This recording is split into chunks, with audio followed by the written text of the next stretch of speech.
Okay, following on from the last video, we're looking at internal and external factors impacting this choice. So external factors, first one is culture. Make sure you've got a strong definition of that. So the value of beliefs and attitudes of individuals in society that are shaped by the environment they live in, religion, etc. Good examples would be the fact that the perception that smoking is socially acceptable and I suppose it's something that's sort of cool has sort of gone away a little bit. Now it's more looking at the negatives of smoking.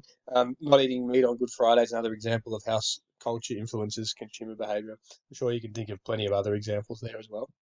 Um, Marketing. So marketing's all activities directed at trying to attract customers to buy certain products. So it includes like promotional activities, so your general advertising, to try and persuade consumers to purchase particular products. The idea is that to try to establish brand loyalty, so business people feel like that product is superior and no other product kind of compares.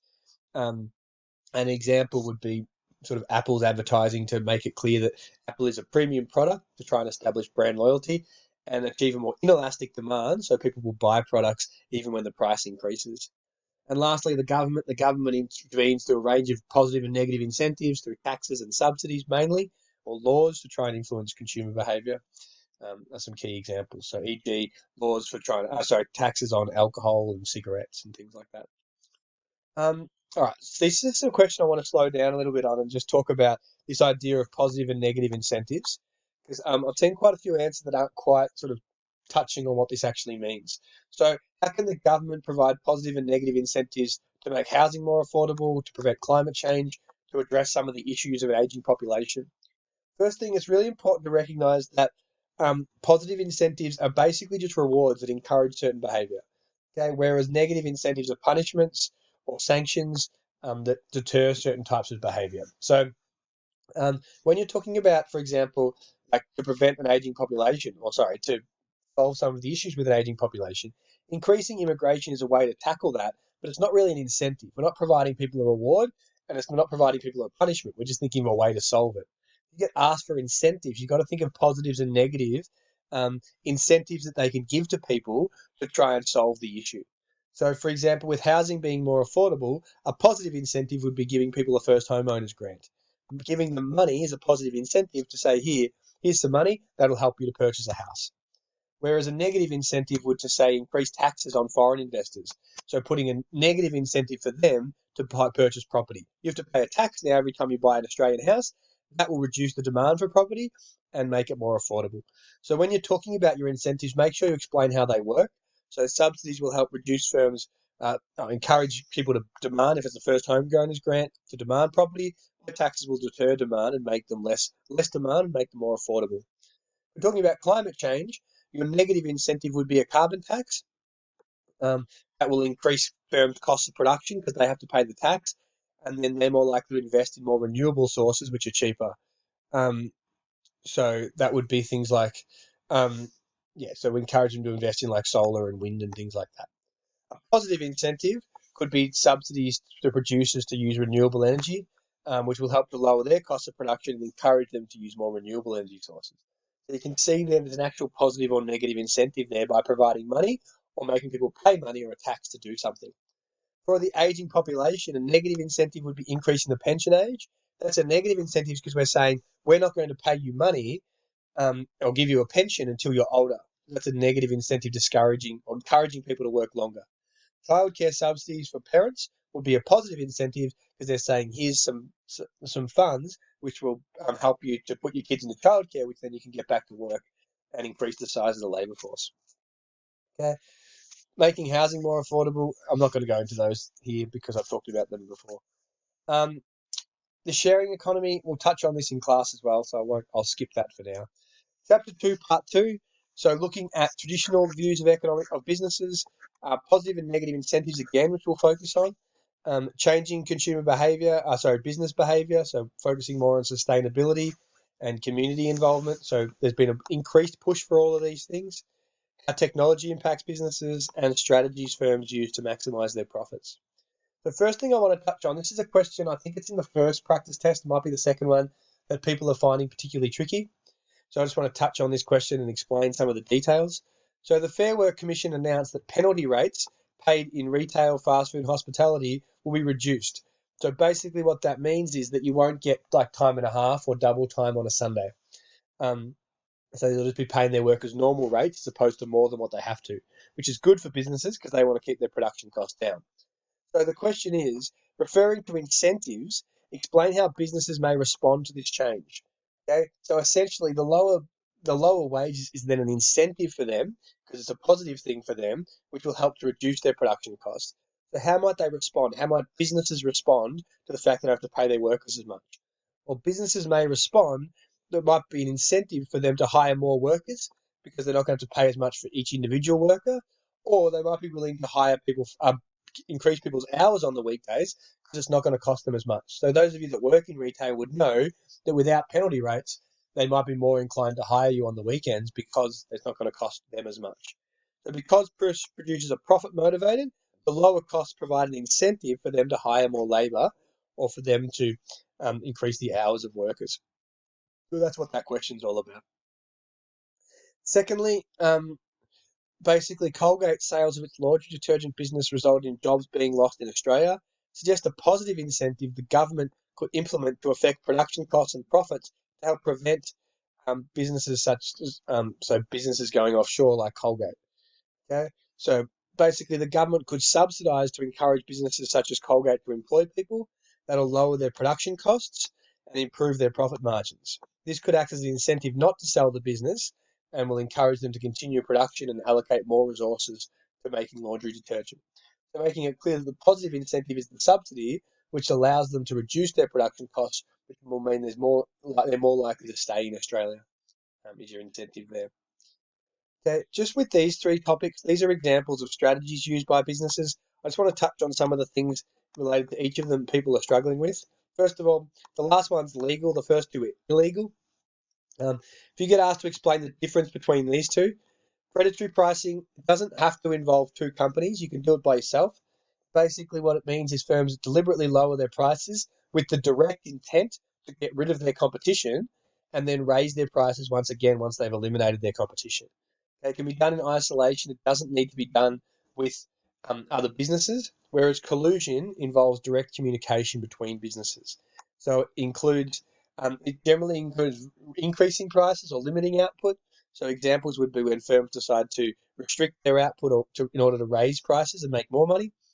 But it's very different to predatory pricing in that it involves multiple companies, and you need to know some examples like fixing prices, limiting output, collusive bidding, that sort of stuff. Price discrimination people are pretty good with. The only thing I want to touch on is that the idea of it is to charge everybody equal to what they value products. So what I mean by that is if I value it at $10, they know that businesses, so it's hard to do because they often don't know, but they will charge me the full $10. When you get asked to link that to consumer and producer surplus, the idea is to eliminate the consumer surplus, to eliminate that because everyone's paying equal to exactly what they value products. So there's no difference between what people value it and what they have to pay. So no one's really getting a bargain where they're paying a lot less than they'd be willing to pay. So there's no consumer surplus because everyone's paying equal to what they value it. And the idea also is to maximize profits because you can sell to more people and sell to them at the maximum price possible. We want to maximize producer surplus or profits, minimize consumer surplus or eliminate consumer surplus. Um, I've talked one legal strategy that Colgate could use. So just Colgate is just an example of a business in the case study. So to increase their profit, so they could use price discrimination. They charge different customers different prices for the same product.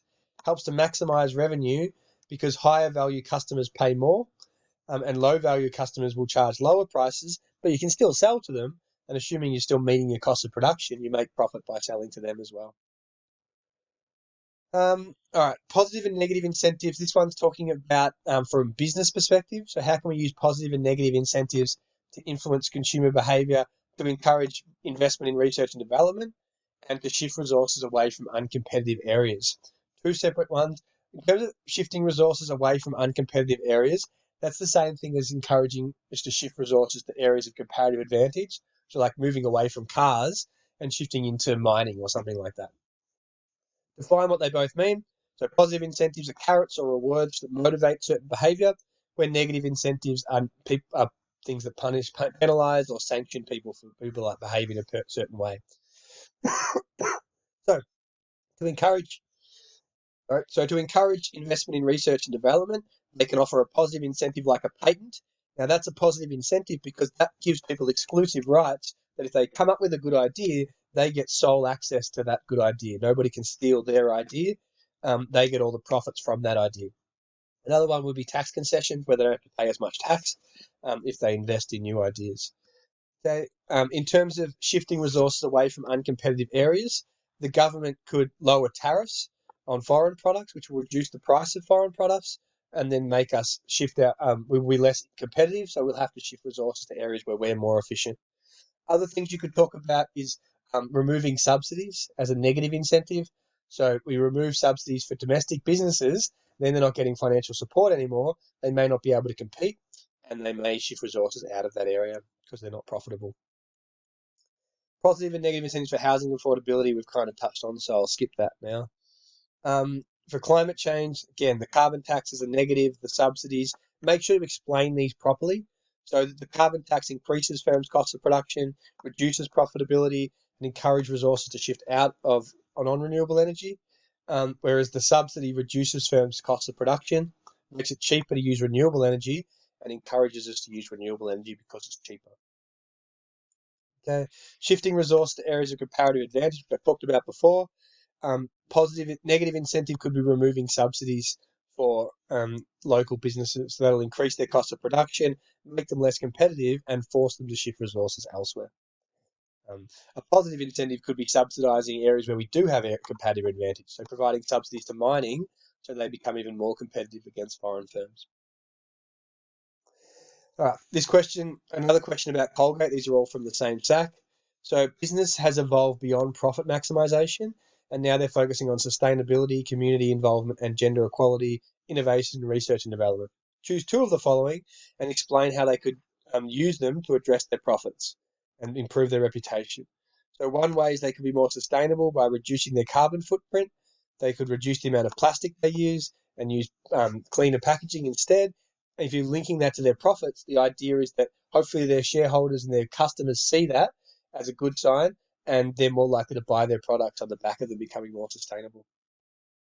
Gender equality, one way we can address gender equality is through indirect discrimination, so getting rid of indirect discrimination. Blind recruitment is a good example, so where you get people to apply for jobs without saying their gender or providing any personal information about themselves, and that way you're making decisions not knowing if someone is a man or a woman, which may limit discrimination. Okay, you'd obviously not have things like their religion, which you don't have on resumes anyway, generally. But basically blind recruitment where you don't see them or know what they look like or who they are, what gender they are, before you hire them to try and get rid of any discrimination. But because it's about gender equality, we're talking mainly about here removing gender from applications. Identify and explain two changes in business behaviour in recent years, okay, away from the traditional view. So two changes is that push to gender equality and more community involvement. So firms are looking to push gender equality through things like blind recruitment. People are not being hired based on gender, but based on potential and ability. More women in managerial roles and CEOs are other examples of that push towards gender equality. And secondly, firms are focusing not just on profits, but what we call triple bottom line reporting. So they're interested in the environment, but also interested in community involvement. So a lot of organisations will have things like Plant a Tree Day, pink days for support for breast cancer, and a range of other ways to get actively involved in the community, not only for the community's benefit, but potentially for their own reputation as well. Okay, and lastly, I'll just ignore that one question. Just ways to promote innovation. As I mentioned, patents, exclusive rights to produce certain products is one example that prevents people from stealing your intellectual property. And the main one, this is probably the hardest one to get your head around, but basically tax concessions allow you, so when you invest in things, so if you were to invest in, say, let's say a cure for heart disease, right? Any investment that you do, you can claim that you spent more. So if you spend 20,000, you can claim you spent 40,000, which will help you to artificially reduce your profits and therefore pay less tax because your profits are lower. So it's encouraging you to invest in areas that are good for society, which has a positive impact. And subsidies, that can be just as simple as giving money to companies like universities and things to encourage innovation. So